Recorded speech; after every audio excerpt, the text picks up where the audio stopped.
What's up ladies and gents, I'm Will and this is your Planetside 2 primer video to get you up and into the fight as soon as possible.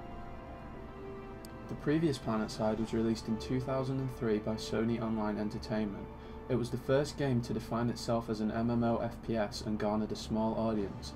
Whilst it had its fair share of bugs and other issues, it still has a dedicated following, partly due to no other games featuring such large-scale battles. 6 centuries from now, world peace exists. Technology has advanced incredibly far and the Terran Republic control most of Earth. Without warning, a wormhole opened up in space.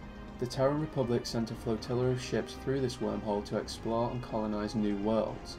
Once through this wormhole, however, it closed and left the flotilla stranded near the inhabitable planet of Araxis. Without much delay, the 3 factions began to fight for control. The in-game world of Araxis is split into 3 continents: Amerish, a lush grassy continent; Esamir, which features icy tundra; and Indar, a mostly barren rocky desert. Each continent is 64 square kilometers and can hold 2,000 players for a total of 6,000 players. The map is also divided into smaller hexes. Each hex can be controlled by a particular faction and features a capture point, such as a small outpost, large base, or defensive towers. Over time, these hexes generate resources which are needed for a large manner of things, including vehicle creation and purchasing weapons and grenades. This map is persistent and rounds will not end. If you log off and go to sleep, then people will still be fighting for control of the areas you previously captured. Fighting for control of Araxis are 3 separate factions: the Terran Republic, the New Conglomerate, and the Vanu Sovereignty. The Terran Republic are the only government that exists on Earth. They brought around the Golden Age and with it world peace around 1,000 years ago. They have made huge technological advancements but have little respect for human rights. They practice heavy oppression, silencing of propaganda against them, and monitoring their citizens. In terms of gameplay, their weapons have the highest rate of fire of all 3 factions, and their vehicles focus predominantly on speed. The New Conglomerate were formerly colonists employed by corporations on behalf of the Terran Republic. These men and women were to colonize new lands found through the wormhole. After the wormhole closed, they thought their contracts to the corporations became void, along with any obligations to the Terran Republic. They requested independence from the Terran Republic, which was denied, sparking a call to arms against their oppressors to fight for human rights. Their weapons and vehicles have very high damage and durability, however, as a trade-off, they're very slow. The final faction, the Vanu Sovereignty, were outcast from society by the New Conglomerate and the Terran Republic. The Vanu Sovereignty were formed by scientists who discovered and studied alien artifacts and technology on Araxis. These artifacts began to show great potential, and the Terran Republic decided they didn't want the general population to have access to this technology. They took control of the research and observed the scientists. Shortly after, however, the scientists managed to escape, along with their research and the Terran Republic soldiers who used to be their superiors. Because of their advanced technology, they have tanks which use magnetic propulsion, allowing them to hover and strafe, aircrafts which act more like fast helicopters than planes, and incredibly accurate weapons with very little recoil or bullet drop. However, as a trade-off, their damage degrades at a very high rate over time. Now that you know more about the factions, you should be able to choose who you will represent. This is a very important choice as you cannot change faction, and your choice will affect not only how you play, but also how the war unfolds. During gameplay, you will be capturing the hexes that I mentioned earlier. These hexes represent a front line for soldiers, providing a visual representation of who is winning and, more importantly, where to reinforce. These hexes also have another advantage. When capturing a hex, the time it takes to capture will be affected by how many surrounding hexes are also under your faction's control. This means whilst it is possible for a lone spy to sneak behind enemy lines and capture a hex, it will take a lot longer, giving the other faction time to react.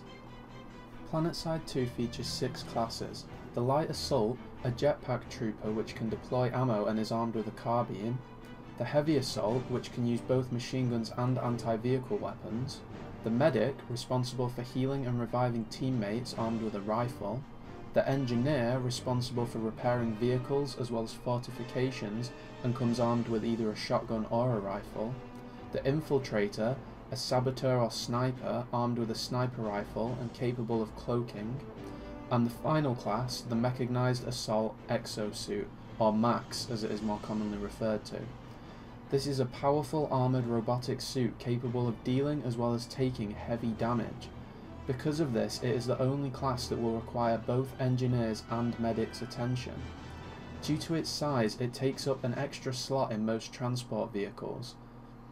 Unlike Faction, your class is not locked to your character. You can change freely within the game.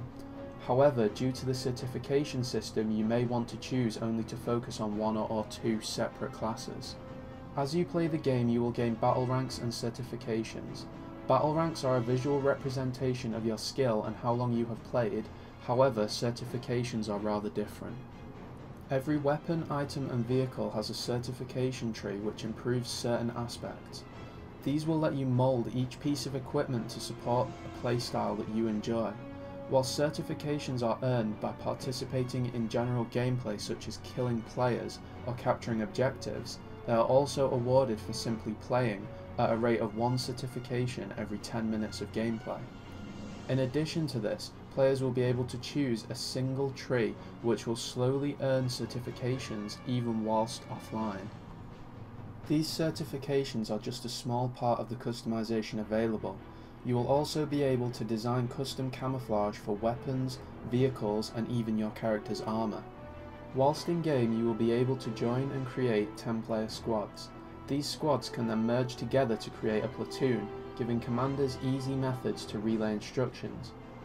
In addition to these, there are also outfits. Outfits act in a similar method to clans or guilds in other games, and let users group together easily. Being in an outfit will allow you to earn points, which can be used to create outfit logos, which will then be emblazoned on vehicles. There are currently 11 different vehicles in game, each with a different certification tree. Each faction has 2 unique vehicles, light assault and heavy assault, while sharing the others. These vehicles are acquired by spending resources earned through kills and objectives at terminals attached to vehicle pads. There is a limit on how often vehicles can be created, however by earning certifications that limit can be reduced. The vehicles available to all factions are as follows: Flash, a very fast one-man quad bike; Lightning, a light tank which is very fast and manoeuvrable, fitted with a main gun useful for both anti-air and ground targets.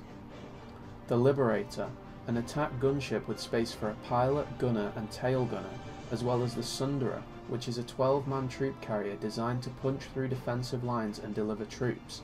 It can also provide medical and ammo supplies to troops, as well as vehicle repair abilities.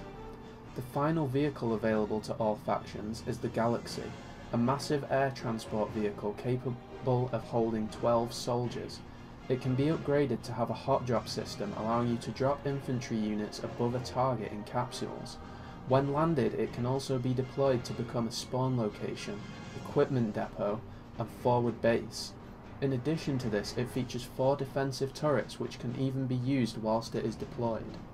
The Terran Republic have access to the Mosquito, the fastest air combat vehicle which can be configured for a variety of roles, as well as the Prowler, a 2-seat tank which has a driver controlling a main gun and coaxial gun, whilst a gunner controls a configurable secondary weapon. It is the fastest of the faction-specific battle tanks and has a rapid-firing main cannon.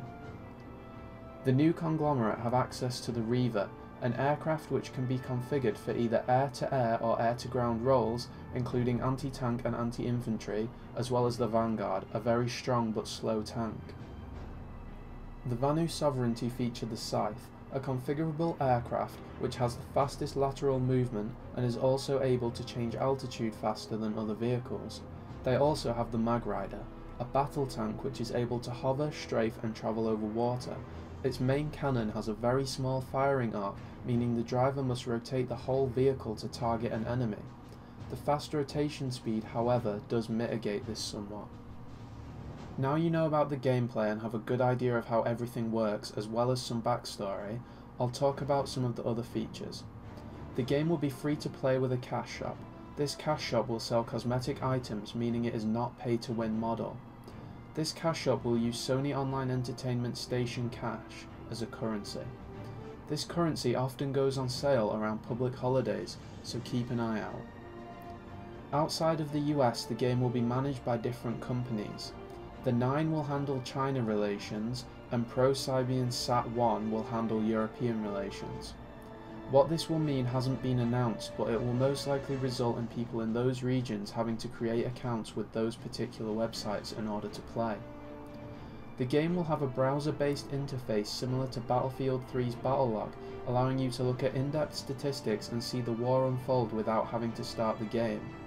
In addition to this, it will also have mobile integration, allowing users to chat with people in-game using both VoIP and text whilst on mobile devices. There is also the possibility of a subscription-based model, which will allow users to research an extra certification whilst offline, in addition to other currently unknown bonuses. So when can you play? Well, the game is currently in technical test, and the latest word is the game will go into beta on either the 3rd or the 6th of August. The initial beta invites will only be for those who have currently subscribed to the original Planetside. After that, people who have subscribed at some point prior but don't currently have an active subscription will be allowed in. After that, priority keys from PC Gamer magazine will be let in, and then normal applicants. So I hope that was enough to answer your questions. If you're interested in learning more, then I'll put a few links in the description, or you can contact me via Twitter, YouTube, PM, or leaving a comment here. I look forward to fighting with all of you.